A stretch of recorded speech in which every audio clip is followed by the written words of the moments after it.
നമസ്കാരം, ഭാരത് ലൈവിലേക്ക് സ്വാഗതം.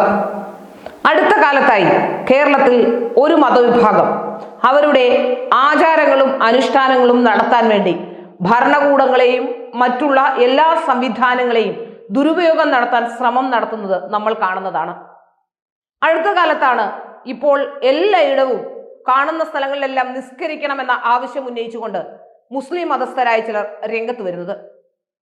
സാധാരണഗതിയിൽ നമ്മളൊക്കെ പഠിക്കുന്ന കാലഘട്ടത്തിലും അടുത്ത കാലഘട്ടം വരെ സ്കൂളുകളിൽ ഇങ്ങനെ നിസ്കാരമോ, സ്കൂളുകളിൽ നിസ്കാര സമയത്ത് ഒരു കുട്ടി പോലും നിസ്കരിക്കുന്നതോ നമ്മൾ കണ്ടിട്ടില്ല.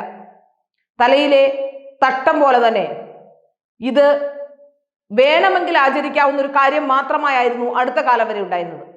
5 നേരം നിസ്കരിക്കുമായിരിക്കാം, പക്ഷേ സ്കൂൾ കുട്ടികളുമൊന്നും സ്കൂളിൽ വരുമ്പോൾ നിസ്കരിക്കാനോ കോളേജിൽ പഠിക്കുമ്പോൾ നിസ്കരിക്കാനോ ഒന്നും സാധാരണഗതിയിൽ ശ്രമിക്കാറില്ല.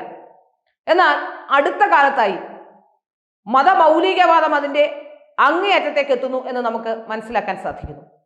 അടുത്ത കാലഘട്ടങ്ങളിലെല്ലാം നമ്മൾ കാണുന്നത് ഇങ്ങനെ വളരെ കൃത്യമായ ചില നിലപാടുകൾ എടുത്തുകൊണ്ട് സ്കൂൾ കുട്ടികളെ മദ്രസകളിൽ പഠിപ്പിക്കാനും അതിനുശേഷം സ്കൂളിലെത്തുമ്പോൾ സ്കൂളിൽ നിസ്കരിപ്പിക്കാനും കോളേജുകളിൽ നിസ്കരിക്കാനും അതുപോലെ യൂണിഫോം മാറ്റിക്കൊണ്ട് നമ്മൾ അടുത്ത കാലത്ത് വലിയ രീതിയിൽ ചർച്ച ചെയ്തതാണ്. യൂണിഫോം മാറ്റിക്കൊണ്ട് ഈ തട്ടവും അവരുടെ പരമ്പരാഗത രീതികളും വസ്ത്രങ്ങളും ഒക്കെ ധരിച്ചുകൊണ്ട് സ്കൂളുകളിലേക്കും കോളേജുകളിലേക്കും വരാനും ഒക്കെ ശ്രമം നടത്തിയത്, കോളേജുകളിൽ നിസ്കരിക്കാൻ സ്ഥലം വേണമെന്ന ആവശ്യം ഉന്നയിച്ചത്, ഇതൊക്കെ നമ്മൾ കണ്ടതാണ്. ഏതായാലും ഈ റമദാൻ കാലത്ത് മറ്റൊരു പ്രധാനപ്പെട്ട വാർത്ത കൂടി വരികയാണ്. ഏത് സ്ഥലത്തും പ്രാർത്ഥന നടത്തുന്നത് മതപരമായ അവകാശമല്ല എന്നും ലോകത്ത് എവിടെയും അങ്ങനെയില്ല എന്നും മുംബൈ ഹൈക്കോടതി വ്യക്തമാക്കിയിരിക്കുന്നു. മുംബൈ ഹൈക്കോടതി ഇതിലേക്ക് എത്തുന്നത് കഴിഞ്ഞ ദിവസങ്ങളിൽ മുംബൈ വിമാനത്താവളത്തിന്റെ ലോഞ്ച് ഇവർക്ക് വിട്ടുകൊടുക്കണം നിസ്കരിക്കാൻ എന്ന് പറഞ്ഞുകൊണ്ട് കോടതിയിൽ വന്ന ഒരു കേസുമായി ബന്ധപ്പെട്ടാണ്. റംസാൻ ഇസ്ലാമിക വിശ്വാസത്തിന്റെ അവിഭാജ്യ ഘടകമാണെങ്കിലും വിശുദ്ധ മാസത്തിൽ എവിടെയും നിസ്കാരം നടത്താൻ വിശ്വാസികൾക്ക് മതപരമായ അവകാശമുണ്ടെന്ന് അവകാശപ്പെടാൻ, അങ്ങനെ ഒരു അവകാശമുണ്ട് എന്ന് അവകാശപ്പെട്ടുകൊണ്ട് എവിടെയും എന്തും ചെയ്യാൻ നിസ്കരിക്കാൻ സാധ്യമല്ല എന്ന് ഹൈക്കോടതി വ്യക്തമാക്കിയിരിക്കുന്നു. ബോംബെ ഹൈക്കോടതിയാണ് ജസ്റ്റിസുമാരായ BP കൊളംബവല്ല, ഫിർദോഷ് പൂനിയ തുടങ്ങിയവരടങ്ങിയ ബെഞ്ചിൻ്റെതാണ് ഈ വിധി. മുംബൈ ഛത്രപതി ശിവാജി മഹാരാജ് അന്താരാഷ്ട്ര വിമാനത്താവളത്തിന്റെ വെയിറ്റിംഗ് ഷെഡിൽ നമാസിന് സ്ഥലം അനുവദിക്കണമെന്ന് ആവശ്യപ്പെട്ടുള്ള ഹർജി തീർപ്പാക്കുകയായിരുന്നു. ആ സമയത്താണ് മുംബൈ ഹൈക്കോടതി ഇങ്ങനെ അവകാശപ്പെട്ടത്. മുംബൈ ഹൈക്കോടതി പറഞ്ഞ കാര്യം വളരെ കൃത്യമാണ്. കാരണം വിമാനത്താവളം അത്യന്തം സുരക്ഷിതത്വം ആവശ്യമുള്ള സുരക്ഷാ മേഖലയാണ്. അവിടെ ഇത്തരത്തിൽ ആർക്കെങ്കിലും എന്തെങ്കിലുമൊക്കെ ചെയ്യാൻ അനുവദിക്കുക എന്ന് പറഞ്ഞാൽ, നാളെ ഹിന്ദുക്കൾ വന്ന് ഞങ്ങൾക്കൊരു ദിവസം പ്രാർത്ഥിക്കണമെന്ന് പറഞ്ഞാൽ, അല്ലെങ്കിൽ ഞങ്ങൾക്ക് ഇവിടെ നാമം ചോദിക്കണം, വൈകുന്നേരം വിളക്ക് കത്തിക്കണം, നാമം ചോദിക്കണം എന്നൊക്കെ പറഞ്ഞാൽ അത് വലിയ ബുദ്ധിമുട്ടുണ്ടാകും. അതുകൊണ്ട് മതപരമായ ആചാരങ്ങളും വിശ്വാസങ്ങളും ഒക്കെ നമ്മൾ തുടങ്ങുകയും നമ്മൾ ആചരിക്കുകയും ഒക്കെ ചെയ്യേണ്ടത് നമ്മുടെ വീടുകളിലോ അതിന് പറ്റിയ ക്ഷേത്രങ്ങളിലോ ഒക്കെയാണ്. അല്ലാതെ നടു റോഡിലോ എവിടെയെങ്കിലുമോ ഏതെങ്കിലും സ്കൂളിലോ ഏതെങ്കിലും കോളേജിലോ ഏതെങ്കിലും വിമാനത്താവളങ്ങളിലോ ഒന്നുമല്ല. അങ്ങനെയാണെങ്കിൽ എന്തൊക്കെ പ്രശ്നങ്ങളാണ് ഇനി ഉണ്ടാകാൻ പോകുന്നത്. അത്രത്തോളം മതപരമായി ചിന്തിക്കുന്ന രീതിയിലേക്ക് ഒരു താലിബാൻ മോഡൽ ചിന്ത കേരളത്തിലെ ജനങ്ങൾക്ക് വന്നോ എന്ന ചിന്ത പോലും നമുക്കുണ്ടാവുന്നുണ്ട്. ഇവിടെ അങ്ങനെ വിമാനത്താവളത്തിന്റെ വെയിറ്റിംഗ് ഷെഡിൽ നമാസിന് സ്ഥലം അനുവദിക്കാൻ കഴിയില്ല എന്ന് ഹർജി തീർപ്പാക്കുകയും ചെയ്തു. വിമാനത്താവളം സുരക്ഷയുടെ വശം ആവർത്തിച്ച് ഊന്നിപ്പറഞ്ഞുകൊണ്ടാണ് ഹൈക്കോടതി ഈ ജാഗ്രത പുലർത്തുന്നത്. ആ ജാഗ്രത ഹൈക്കോടതി പറയുന്നത് വിമാനത്താവളത്തിന്റെ സുരക്ഷാ പ്രശ്നങ്ങളും ആ ജാഗ്രതയും ഒരിക്കലും കൈവെടിയാൻ കഴിയില്ല. അങ്ങനെ ഒരു മതത്തിന് പ്രത്യേകമായ അവകാശങ്ങളൊന്നും തന്നെയില്ല. നിങ്ങൾക്ക് നിസ്കരിക്കണമെങ്കിൽ നിസ്കരിക്കാം, പക്ഷെ ഏത് സ്ഥലത്തും എവിടെയും നിസ്കരിക്കണമെന്ന് പറഞ്ഞതിനെ അംഗീകരിക്കാൻ കഴിയില്ല എന്ന് തന്നെ കോടതി വ്യക്തമാക്കുന്നു. ലോകത്ത് എവിടെയും ഇതുപോലൊന്നും ഞങ്ങൾ കണ്ടിട്ടില്ല, വിമാനത്താവളത്തിന് സമീപം ഇതുപോലൊന്നും നിങ്ങൾക്ക് അനുവദിക്കാനാവില്ല എന്ന് കോടതി അസന്നിഗ്ധമായി കൂട്ടിച്ചേർക്കുകയായിരുന്നു എന്നാണ് മനസ്സിലാക്കാൻ സാധിക്കുന്നത്. ഒരേ സ്ഥലത്ത് പ്രാർത്ഥന നടത്താനുള്ള അവകാശം ഹർജിക്കാർക്ക് അവകാശപ്പെടാൻ കഴിയില്ല എന്നും ബെഞ്ച് കൂട്ടിച്ചേർത്തിട്ടുണ്ട്. ഹർജിക്കാർക്ക് സ്ഥലം തീരുമാനിക്കാൻ കഴിയില്ല.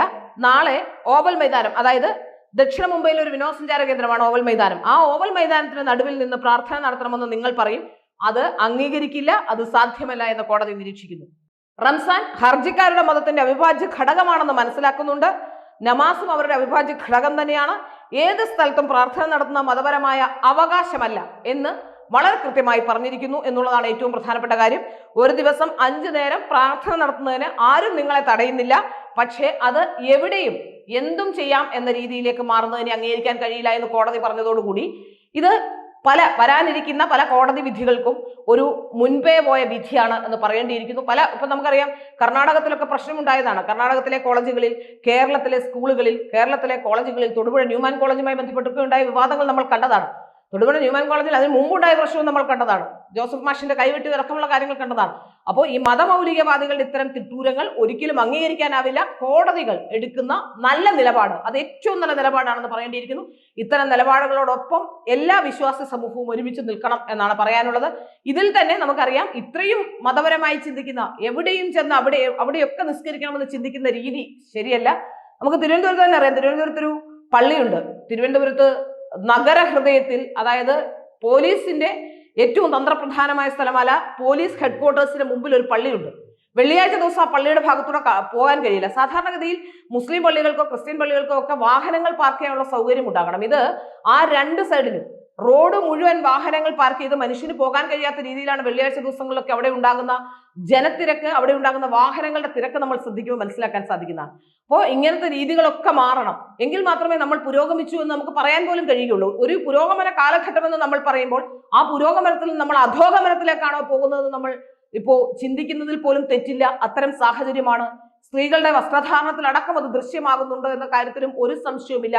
പണ്ടൊക്കെ മര്യാദയ്ക്ക് നടന്നിരുന്ന, തലയിൽ തട്ടമിടുന്നതും മതത്തിന്റെ ഭാഗമാണെങ്കിൽ അങ്ങനെയാണ് നടന്നിരുന്നത്. ഇപ്പോൾ കണ്ണും മൂക്കും ഒന്നും കാണിക്കാതെ, ഐഡന്റിറ്റി പോലും വെളിപ്പെടുത്താതെ നടക്കുന്ന സാഹചര്യം ഉണ്ടാകുന്നു എന്നുള്ളതിനെ ഗൗരവത്തോടെ തന്നെയാണ് എല്ലാവരും കാണുന്നത്. അങ്ങനെയുള്ള ഐഡന്റിറ്റി മറച്ചു വെച്ചുകൊണ്ട് എന്തും ചെയ്യാനുള്ള ഒരു സാഹചര്യം പോലും ചിലപ്പോൾ അങ്ങനത്തെ അത് ദുരുപയോഗപ്പെടുത്താൻ പോലും സാഹചര്യമുണ്ട്. അതുകൊണ്ട് തന്നെ ഐഡന്റിറ്റി വെളിപ്പെടുത്തുന്ന കാര്യങ്ങൾ ചെയ്യണം. ഐഡന്റിറ്റി വെളിപ്പെടുന്ന രീതിയിലാണ് കാര്യങ്ങളൊക്കെ ഇപ്പോൾ ചെയ്യാനുള്ള. ഇപ്പോൾ പാസ്പോർട്ടിൽ ഫോട്ടോ എടുക്കുന്നതാണെങ്കിലും, എൻട്രൻസ് പരീക്ഷ എഴുതുന്നതാണെങ്കിലും ഒക്കെ അത് മാറ്റം വന്നിട്ടുണ്ട്. അതുപോലെ തന്നെയാണ് ഈ നിസ്കാരത്തിന്റെ കാര്യത്തിലും. കോളേജുകളിലും സ്കൂളുകളിലും ഒന്നും നിസ്കാരം പെർമിറ്റ് ചെയ്യേണ്ട ഒരു ആവശ്യവുമില്ല. അങ്ങനെയെങ്കിൽ എല്ലാ മതവിഭാഗക്കാരും അവരുടെ, ഇപ്പോൾ ഹിന്ദുക്കളെ സംബന്ധിച്ചാണെങ്കിൽ 7 ദിവസവും ആരാധനാ ദിവസമാണ്. അങ്ങനെ ഒരു വെള്ളിയാഴ്ച ഒന്നുമില്ല. ഓരോ ദിവസവും ഓരോ ദൈവങ്ങളുടെ ആരാധനാ ദിവസമാണ്. അങ്ങനെയാണെങ്കിൽ ഇപ്പോൾ തിങ്കളാഴ്ച ശിവന്റെ ദിവസമാണ്, അങ്ങനെ ഓരോ ചൊവ്വാഴ്ച ദേവിയുടെ ദിവസമാണ്. അങ്ങനെ ഓരോ ദിവസവും പ്രാർത്ഥിക്കണമെന്ന് ആവശ്യപ്പെട്ടാൽ എന്ത് ചെയ്യും ഹിന്ദുമത വിശ്വാസികൾ? അപ്പോൾ അത്തരം പ്രശ്നങ്ങളിലേക്ക് പോകരുത്. അത്തരം കാര്യങ്ങളിൽ കുറച്ചുകൂടി പുരോഗമനമായ നിലപാട് എല്ലാവരും എടുക്കുന്നത് നന്നായിരിക്കും.